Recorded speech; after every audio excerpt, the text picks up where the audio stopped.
You don't have a discipline problem. You have an identity problem. I know that sounds like one of those typical self-improvement quotes, but hear me out. In the next few minutes, you'll know why most people never reach their goals. The real reason is the story they keep telling themselves. Even they don't realize they are the ones who created it unconsciously. Suppose if you ever told yourself, this time I am going to stay disciplined, but ended up quitting after a couple of weeks. The real reason is you tried to change your actions without changing how you see yourself from inside. That's why, in order to build effortless discipline within you need to shift your identity accordingly. So by the end of this video, you'll have a simple 7-step framework that will shift your identity. And once that happens, discipline stops feeling like a daily battle and start feeling like something you naturally do. So let's go.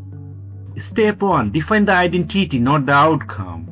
Most people think about their goals in the wrong way. They say, I want to get fit, I want to be successful, I want to be rich. Those sounds good, but they are only the finish line. They don't say anything about the kind of person who gets there. So try looking at it differently. Instead of saying, I want to get fit, tell yourself, I am someone who works out regularly. Instead of saying, I want to be successful, say, by starting today, I will build within myself a successful people's thinking pattern, mindsets, habits, and work ethic which will eventually make me successful. See the difference. You're no longer chasing who you want to be. You're starting to live as that person now. That's why many people who quit smoking talk about it differently. Someone who says, I'm trying to quit smoking, still sees themselves as a smoker and fighting to quit the habit. But someone who says, I don't smoke, I'm not a smoker, as a result, they find themselves as a person out of this deadly habit. So when you stop chasing goals and start living with identities, progress feels natural. You're not forcing change. You're becoming the person who makes it inevitable. But here's the catch,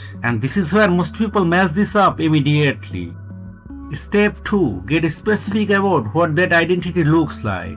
If your new identity isn't clear, your actions won't be clear either. If you say, I'm a disciplined person, it sounds nice, but it's too general. Your brain doesn't know what that actually looks like in everyday life. So be specific. Write down 3 to 5 clear traits. Ask yourself, what does a disciplined person actually do? They must keep the promises they make to themselves, even when no one is watching. They plan daily the night before or early in the morning. They take action even when they don't feel motivated. They finish what they start instead of leaving it half done. Don't just think about these traits. Write them down now. When you don't have a clear identity, your action won't be clear either. That's why so many people quit after just a few weeks. Now you know who you want to become, but knowing it isn't enough.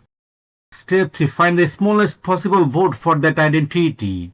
Every small action you take to become the person you want to be is like voting for that future version of yourself. It's not about one huge, life-changing moment. It's about the small votes that add up. So don't try to become the perfect version of yourself overnight. You'll be frustrated. Start with the smallest version instead. For example, do your workout every day. Do your daily most important tasks for that day at the beginning of the day. I mean, you need to take daily action based on what your desired person or goal demands. Right now, the size of the action isn't important. What matters is showing up and casting that vote regularly. Think about someone starting at the gym. On their first day, they don't try to lift the heaviest weight. They begin with something light, but it doesn't create any significant change in his body. It shows that it's just their starting point. But gradually they increase weight day after day, and working after a certain time and a certain level, they get their desired body. Building a new identity works the same way. So you cast your first vote through action to get a desired result or become a desired person, and then another, and another.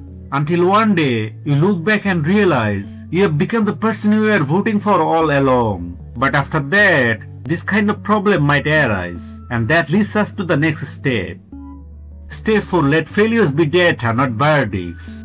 But during that voting time, sometimes you will miss a day. Maybe you get sick. Maybe life gets busy. Or maybe you just don't feel like doing it. That's normal. One missed day doesn't erase all the progress you have made. But don't let it go on for too long without a good reason. then your brain may begin whispering, maybe I'm the kind of person who gives up, or maybe I'm still the same person. So the goal isn't to become perfect, the goal is to become resilient.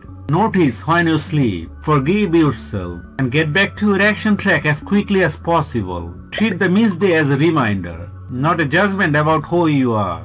Over time, you're not just doing the habit anymore. You become the kind of person who naturally lives that way. But besides, another important thing you have to consider.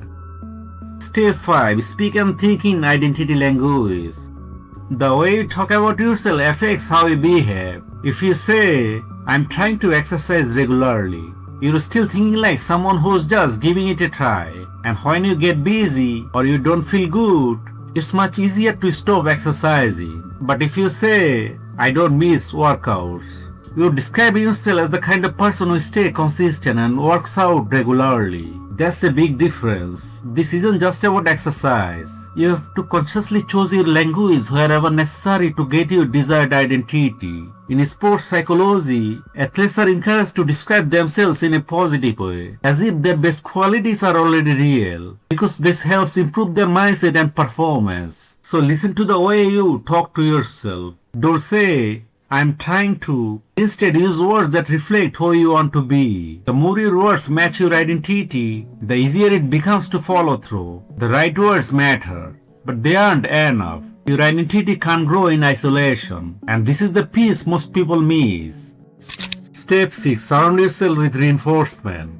One thing most people don't realize is that your environment is shaping you, whether you notice it or not. If you spend enough time around people who already have the discipline you are trying to build, being disciplined stops feeling difficult. After a while, it becomes a normal way of doing things because the people around you influence what's normal to you. And this isn't just an opinion. Study after study shows that your environment and the people you spend time with have a bigger impact on your habits than willpower alone. So be intentional about the environment you create and try to consciously avoid the people who don't match your new identity. But please don't be rude. Just intelligently do it. Over time, you won't have to try so hard to be that new person whom you work for and desire to be. It would be your natural being very soon. But besides, another most important thing you must be aware of. Step 7. Review and reinforce periodically. Here's something most people don't tell you about changing your identity. It's not something you decide once and work for 3 to 4 months and then stop consciously working on this. If you don't check in with yourself regularly, even a strong identity can slowly fade. The change happens so gradually that you may not notice it for months. That's why it's important to check in with yourself regularly, once a week or once a month. Ask one simple question. Did my actions continue to match the person I am trying to become? If the answer is yes, great. That's proof you are strongly becoming that person and you are in the right direction. If the answer is no, that's helpful too, because now you know exactly what needs to change. Here's the most important part. When you find a gap, change your habits or actions accordingly. That's how it separates people who create lasting change from those who aren't able to get their desired identity or result. So the truth is, you never really had a discipline problem. The real issue was that you didn't have an identity that helped you become a disciplined person. You aren't giving yourself enough roadmap and proof of who you wanted to become. And you are letting your mood decide what you did instead of letting your identity guide your actions. Once you change your identity, discipline stops feeling like something you have to force yourself to do. It just becomes part of who you are. And don't forget to watch another helpful video on the screen. A powerful self-image so that success comes to you effortlessly.